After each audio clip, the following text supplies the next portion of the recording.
वक्रतुण्ड महाकाय सूर्यकोटि समप्रभा निर्विघ्नं कुरु मे देव सर्वकार्येषु सर्वदा. Shri Gurubhyo Namaha, Shri Matre Namaha. Namaste everyone. In this session we will review the nama Vadana Smara Mangalya Gruha Torana Chillika. Please remember to recite the entire nama as one nama without any pass. So we are worshipping the namas in Ambal's Vagbhava Kootam.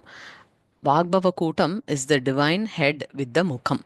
When a form comes out of the Chitagni Kundam, the head is the first part that is seen. In the head, all the Devatas first darshan Ambal's hair with flowers. That is the nama that we reviewed. Champaka Shoka Punnaka Shaukantika Lasatkacha. And then on top of that hair was the divine Kotiram, the divine crown studded with the entire Surya Mandalam with the Dwadasa Adityas. That is the nama that we reviewed as Kuruvindamanisheni Kanat Kotira Mandita. Adjacent to the crown is the forehead. The crown is placed on the head. When the devas darshan Ambal, they see the forehead, the Lalata Sthanam. That is in the shape of a Ashtami Chandra, that is in the shape of the moon of Ashtami Chandra. So we reviewed that nama as Ashtami Chandra Vipraja Alikasthala Shobita. Then in the forehead there is divine Kunkuma, which is Kasturi Tilakam. That nama we reviewed as Mukachandra Kalankapa Mriganabi Viseshaka. Now, in the forehead, Vasanyadi Vagdevatas describe the divine eyebrows. That is this nama, Vadana Smara Mangalya Gruha Torana Chillika. Let's first look at the components of this nama. There are 6 components in this nama. Vadanam, which means face. It also has another meaning, which we will review when we get to there. So, Vadanam, Smaram, Smara means Manmatha. Mangalya means Mangalyam, very auspicious. Gruham means home.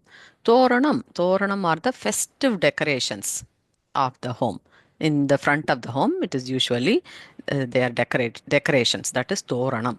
Chillika means the divine eyebrows. Ambal's eyebrows are the victory arches to Manmatha Gruham.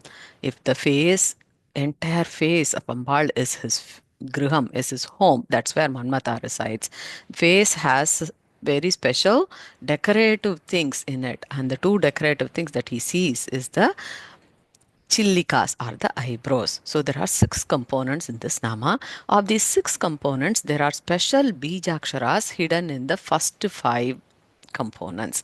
The last component, Chillika, kind of sums up and says the eyebrows is made up of 5 very powerful Beejaksharas. So, of those 5 Beejaksharas, Sri Kamakshi Stotram has the first 3 Beejams that are mentioned in this nama. So, this nama has 6 components, and the last component is Chillika. Vadana Smara Mangalya Gruha Torana Chillika. Chillika is the eyebrow. The eyebrow is made up of 5 Beejaksharas. Of the 5 Beejaksharas, the first 3, Vadana, Smara and Mangalya, has these 3 Beejaksharas that are explicitly Acharya out of divine grace gives us, explicitly bestows 3 of those 5 Beejaksharas in Sri Kamakshi Stotram. And the Stotram goes like this. ऐं क्लीं सौरितियां वदन्ति मुनयः तत्त्वार्थरूपां परां वाचामादिमकारणं हृदि सदा ध्यायन्ति यां योगिनः बालां पालविलोचनां नवजपावर्णां शुशुम्नाश्रितां कामाक्षीं कलितावदं सशुभकां वन्दे महेशप्रियाम्. Acharya says, "Oh Kamakshi, you are Mahesha's Priya." It means Lord Shiva's Priya Mahishi. I'm bowing down to you, O Kamakshi. Vande Mahesha Priyam. You have 3 very special Beejaksharas that are mentioned in this nama. Vadana, Smara, Mangalya. What are those 3 Beejaksharas, Acharya says, Aim, Kleem, Sauritiyam. So, Aim, Kleem, and Sauhu. Those are the three Beejaksharas that are related to the first three components of this nama. Vadana Smara Mangalya Gruha Torana Chillika. Vadanam, earlier we saw, means face. Vadanam also has one more meaning. In Sanskrit, the same term can mean very many different things based on the context. So, Vadanam means face, that's one meaning. There is also one meaning, one another meaning for Vadanam, which is like Vat, Vak. Hence, the Vag Bijam of Goddess Saraswati, which is Aim, is the Bijam corresponding to the first component, Vadana, Aim. The Vadana, that is Vadana, which has the Aim Bijam. Smaram, Smara means Manmatha. Anytime we see the Manmatha related mention in any Nama, we can see that there is some clue of some Bijam there. Here, it is the Bijam of Kleem, Manmada Bijam. So, Vadana, Aim, that is as described in Kamakshi Stotram. Then Smara is the Manmatha Bijam, which is Kleem. The third one, Acharya says, is Sauhu. That is Mangalya Bijam. Mangalya Bijam means very auspicious. That is Sauhu. And then there is a Bijam for Gruham and there is a Bijam for Thoranam also. The Gruha Bijam, Gruham means home, which is related to Sri Mahalakshmi's Bijam, and Thoranam means festive decorations. It also has another Bijam.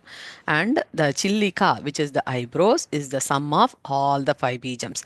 We stated these three Bijams because it is given in the Shlokam, but any Bija and Upasana of those Bija must only be learnt from a Guru.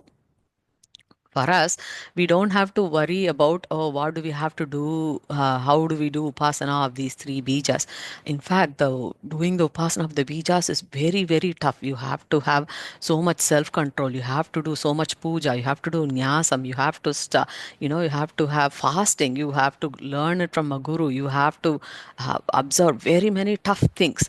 But out of great karuna, Acharya in Kamakshi Stotra gives us those, so we can chant this shloka in Kamakshi Stotra. That itself will give the phalan of reciting the Beejaksharas and the practice of Beejaksharas, which is very, very tough to do. So, just reciting itself will give us the phalan, and reciting the Nama that Shiva Vasanyadi Vagdevatas has given us is the most efficient thing for a sadhaka. We have to keep on chanting Vadana Smara Mangalya Gruha Torana Chillika. That itself will give us the Beejaksharas and the phalan of doing japa of all the Beejaksharas in those namas. So just chanting has that much power. It gives the same blessings as the power of chanting those Beejaksharas. And it is very easy to chant. We can say Vadana Smara Mangalya Gruha Torana Chillika. Right? So that is the starting point. Now, let's imagine Ambal has eyebrows in the Vagbhava Kootam, which is the Mukham. She has eyebrows, and these eyebrows are no ordinary eyebrows. They are the sum of the five most powerful beejas. The power of the beejaksharas and hence the power of those eyebrows in Vagbhava Kootam is that Ambal can manage the functioning of the entire universe just by gestures in the eyebrow. See, many times great Brahmagyanis, if you see great Maharishis, they don't talk a lot. Their gestures itself, just like the face, just moving the eyebrows a little itself, will convey a lot. If you see Dakshinamurti Swarupam, Lord Dakshinamurti does not even speak. He is in Mauna Vyakhyana Prakatitam, right? So that without even speaking, there can be gestures which are so powerful than the words. So that is the concept conveyed here. See that Ambal has those powerful beejaksharas in her eyebrows. Just when she does a little gesture, just like by raising the eyebrow a little bit, that is taken as a big Agnya by the trinities themselves, says Soundarya Lahari. For example, it says Brahmadeva says, I have received the Agnya to begin creation because Ambal had given me that gesture from the eyebrows. Lord Vishnu says, now I've received the Agnya to maintain all the activities in the universe, and so does Rudra. So, if the trinities themselves, Brahma, Vishnu, and Rudra themselves, are paying attention to Ambal's eyebrows, it is only fit that we as Jivas also meditate on those powerful eyebrows. Now, Ambal's face is Manmatha Gruham, right? Mangalya Gruham. Smara Mangalya Gruham. What is this Vadanam? Vadanam is face. What is this Vadanam? The face is the Smara's Mangalya Gruham. Manmatha's Mangalya Gruham. So, face is where Manmatha resides. That is the Gruham in which he resides. So when we have a home, Gruham, the entrance of the home is usually decorated with thoranams. That is what Thoranam means here. Mangalya Gruha Torana, the festive decorations of this auspicious homes. Usually we can see in front of our homes, we take mango leaves, the leaves of mango tree, and we make as a Thoranam and we festively decorate. That is what is called as Thoranam. In fact, there used to be a small roof over the entrance of the home in the good old days.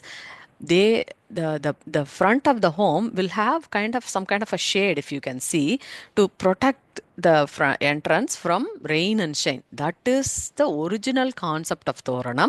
That is made auspicious now with the mango leaves, the decoration, the festive decoration. So that is also called Thoranam, and the decorations that we call do on that festive entrance is also called as Thoranam.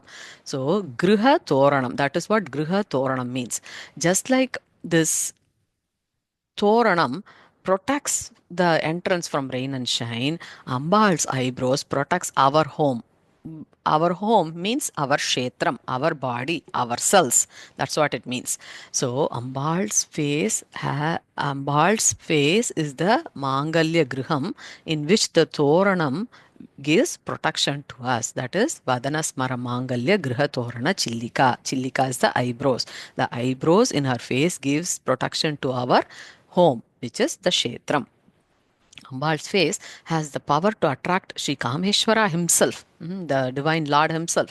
So Manmatha made Ambal's face itself as his residence, as his office to carry out his duties in the Jagat Vyaparam. Only Manmatha can make the desires come forth, then only the Jagat Vyaparam can happen, right? That then only the Jananam of the Jivas can happen, and the Jivas live until we know our true state. So that is why Manmatha has Ambal's face as his Gruham.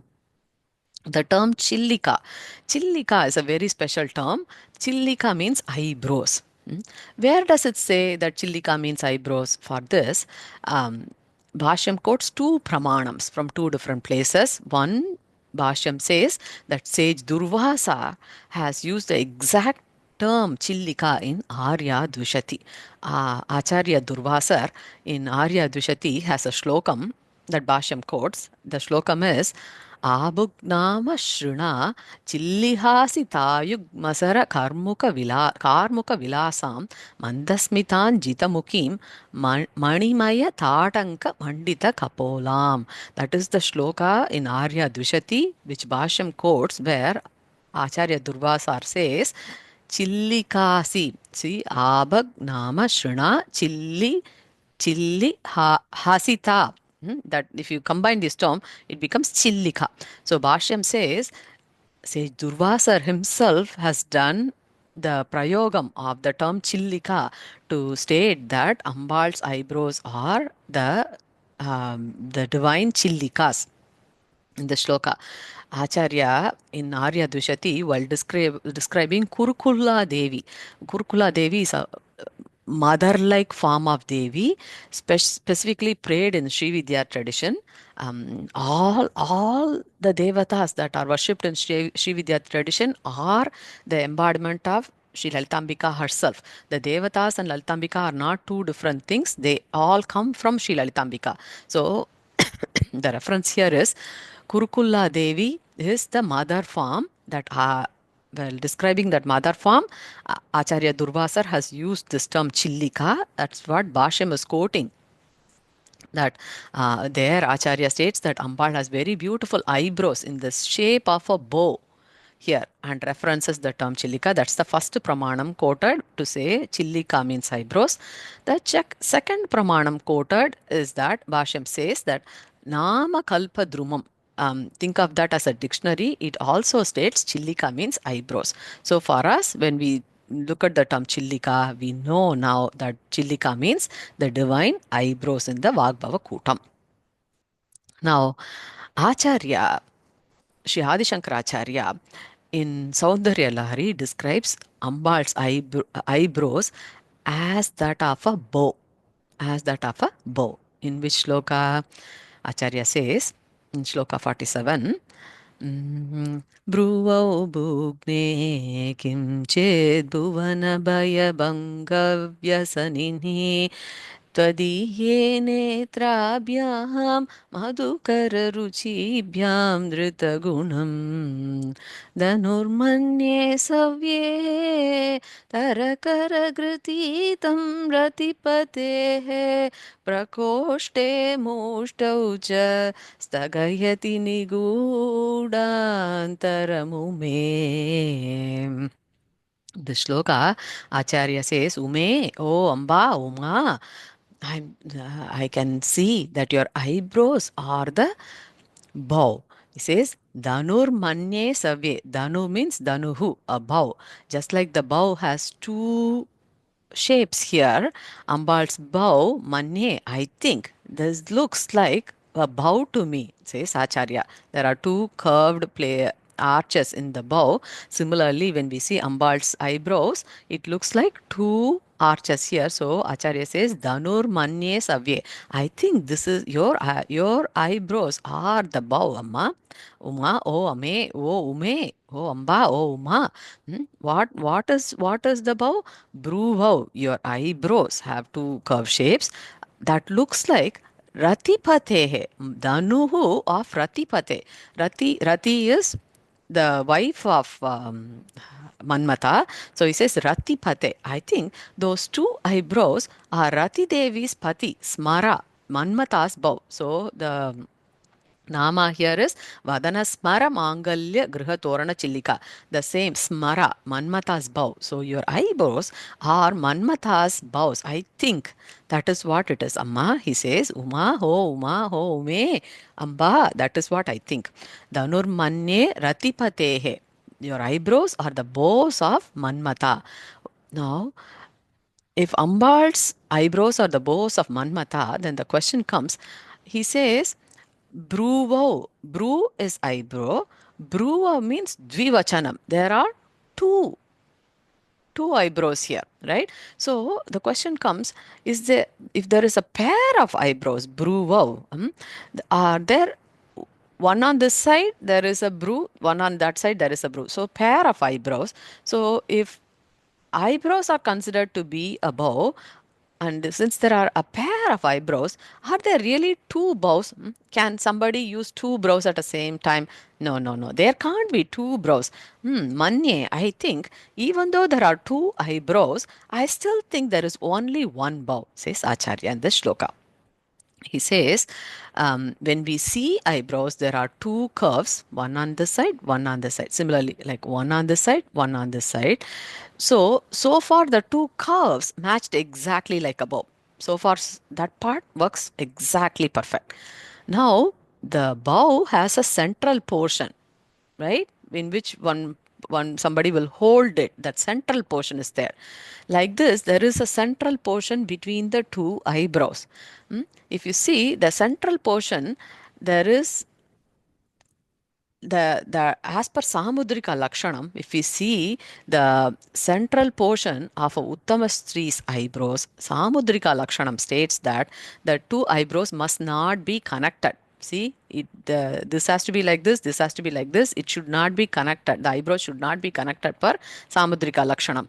But if we say it is a bow and we don't connect this part with this part, then it feels like it is empty, or some like a bow cannot be broken as well. So he has to find something very auspicious, that can, there where he can use to describe the central part. That is where Acharya's poetic excellence comes in. Right? So, the challenge here is that it has to be described as a bow. The eyebrows has to be described as a bow, but the bow cannot be broken here in the center. But Samudrika Lakshanam says a Uttama Stri's center portion must be without any hair, that it has to be empty. So he has to show the central part while meditating on the eyebrows. He has to show that central part to not have any hair. It has to be empty. It has to be it should not be connected. There should not be any hair in that, right? Often we feel that, we all in these days, ladies go and they shave their eyebrows. Probably it feels like we all have learned from Ambal, except that Ambal's eyebrows are naturally like that, but we go to a parlor to make our eyebrows look like that. But that Samudrika Lakshanam, this the origin of everything is our Shastras, is the message here. Samudrika Lakshanam states that the two eyebrows of a Uttama Stri must not meet. And that is what Acharya is going to portray in this shloka. So he has so far said, Dhanur Manye. I think this is a bow of Ratipate, of Manmatha, the Smara. So far he has described that. But he has to now show that this bow has two sides, and he has to also describe the central part. So how is he going to describe the central part? This is where Acharya's poetic brilliance shines through again and again in this shlokam also. So what he says is prakoshte mushtaucha stagayati nigudan taramume. Prakoshte means the wrist. So Manmada's wrist. What he does a mushti. Mushti is a Natya Shastra mudra which holds all the fingers like this and the thumb is on the top. That is the mushti mudra of a Natya Shastra. So he says prakoshte mushti.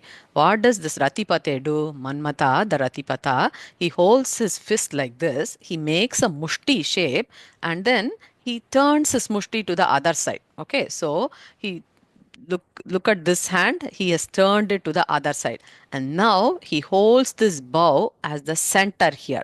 Okay, now how we have to do the meditation here? He Manmata Dhanur Manye Savye Ratipate. So Ratipate, Manmata is holding a bow. That is how he's holding the bow. Think of this bow being held here.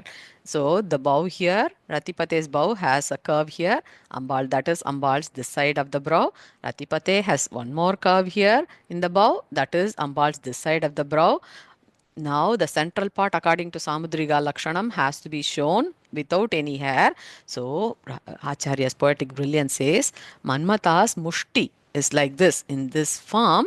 So, he's holding in the center. Now, what happens? The bow is still there, but because he is holding the mushti with his mushti, the central part is hidden. Niguda antaram. Antaram means the central part is not visible. The bow is still there. The bow is not broken.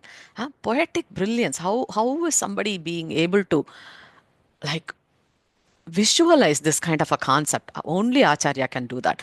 Acharya says, Prakoshte Mushtaucha. With his mushti, he's holding it in this shape. So the bow is still there fully.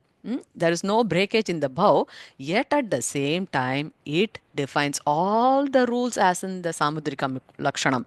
That is why when we see Ambal, she has no hair in the central portion, because that is the Uttama Stri's eyebrows, which has two sides. It is still Manmatha's bow, but it is a very auspicious bow, that because with his mushti he is holding it, so that this part is not broken, yet it is fully present, but it is present, so it gives us an impression that that place is empty, just like it is needed for Samudrika Lakshanam. And Manmatha is holding this bow in your face like this. So far he has said that the entire face is his Gruham. The eyebrows are his thoranam. The thoranam, that is the Chillika. The Chillika is held. That is a divine bow. That's not any ordinary Chillika. It's not any ordinary eyebrow. It is the mushti of Manmatha, the central portion, and he is holding his bow. That is why you see one side here, one side there. That is the uh, definition given by Acharya in this divine shloka of Soundarya Lahari. Now, where we saw the story where Lord is always doing tapas, right? He is Dakshinamurti, so he's always in tapas, right? He's Achalam, he does not move, he's always in tapas. So, in for Lokakshemam and for Lord Subramanya to be born, the story goes that Manmatha was given the task to go and wake up Lord from his tapas. That's the story that we saw in the previous namas. So Manmatha here, he should have gone to Lord with grace, and he should have fallen on the feet of Lord to wake him up. Instead, what Manmatha did, he took his bow thinking that he is the only one who can wake up Lord, right? That is why Manmatha got became ashes because of his third eyes. We saw that story in the previous slokas, right? Now, Manmatha needs a safe place of refuge. And then what happened? Ambal brings back Manmatha. Manmatha comes alive with but without a body. That's why Manmatha is called Anangan. No, right? So no body. That's why Manmatha is called Anangan. He lives, but he has no body. Now, Manmatha needs a safe place of refuge to live. He needs a Gruham. Gruham means home. What is the home? Vadana Smara Mangalya Gruham. Smara's Mangalya Gruham is Ambal's face, Vadanam, right? So that's Ambal's face is his safe place. Seeking refuge in Ambal's face and eyebrows. Now Manmatha lives happily ever after. How? Because he holds his bow like this in here. His bow is Ambal's divine eyebrows. Now Manmatha has found a safe place to live. Manmatha is also looking for a chance to make Lord very very happy. In the end, all of our objective is to become Shivam, right? So we have to make Lord happy.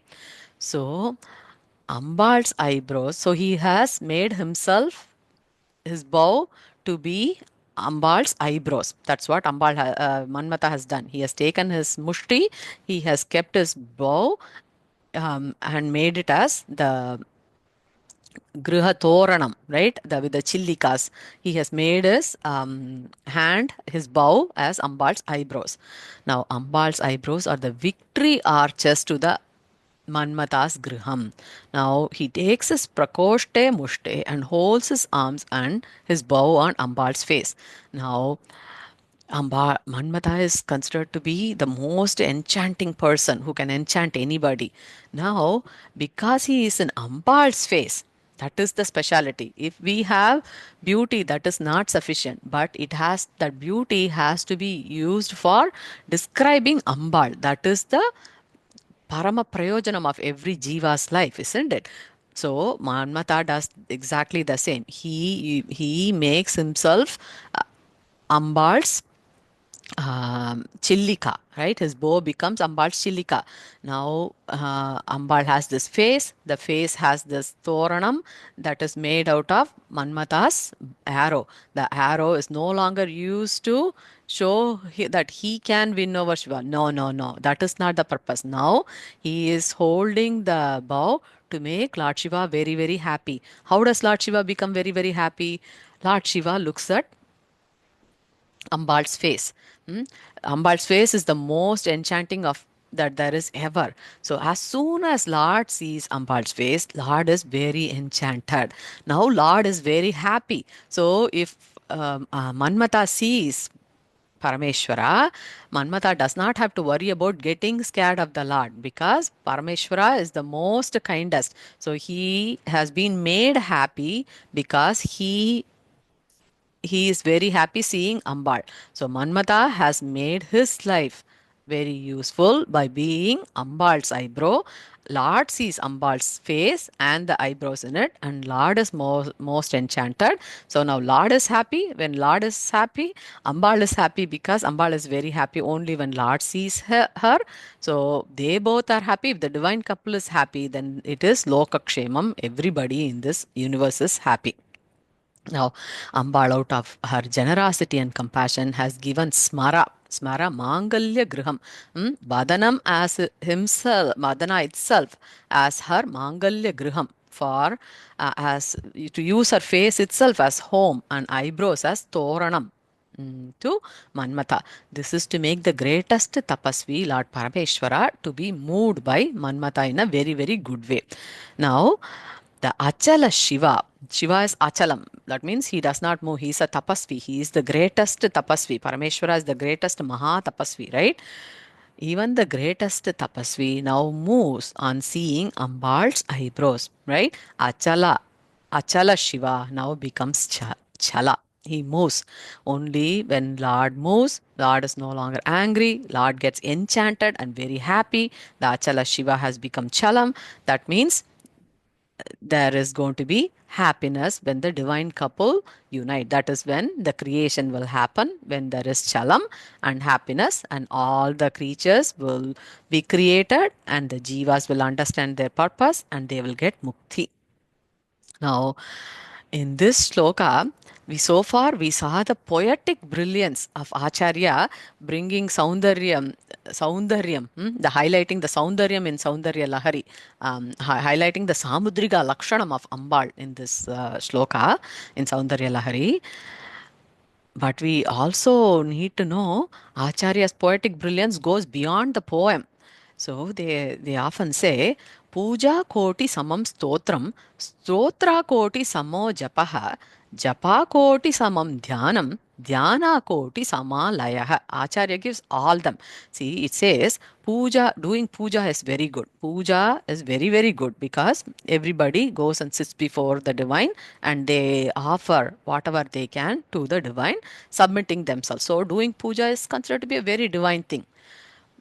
More than the puja, stotra is very important, it seems. Doing stotram gives koti puja samam. By doing stotram, one gets koti puja palan, as that of doing crores of puja. So if you do stotram, it gives koti puja palan. Acharya has given this shloka in the Soundarya Lahari, so we could do stotra of it. So Acharya gives us koti puja palan just by reciting that Soundarya Lahari story, just by hearing that Soundarya Lahari story. Okay, now doing stotram is very good, but stotra koti samo japaha. But doing japam gives koti stotra palan, as that of doing crores of stotram. Stotram, hearing or staying the Soundarya Lahari stotram is good, but doing japam of it, when we repeatedly chant that, that gives koti stotra palan. It gives the palan of saying crores of times of stotra. Acharya has given the shloka, so we can do the japa palan also. Doing japam is very good. Japa, koti samam dhyanam.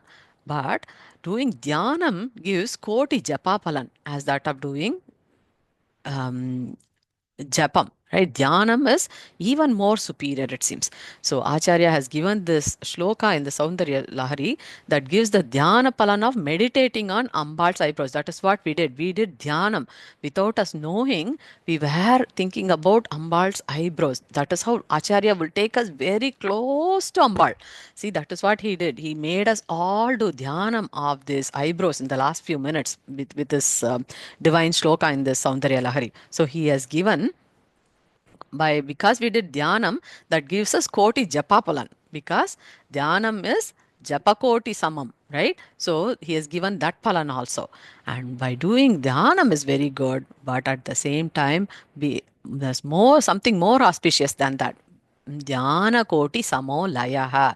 By being one, samam gives koti dhyana palan. Imagine that we have done because we while doing this meditation on the eyebrows, we have now thought about the Paramashiva Aikyam, right? Shiva Shakti Aikyam. So we have gone, Acharya has taken us so close to go to the Shiva Shakti Aikyam. That type of samam, we have become layam. So when we read this shloka, we went all the way to Shiva Shakti Aikyam, right? That gives koti dhyana palan. So Acharya has given that palan also.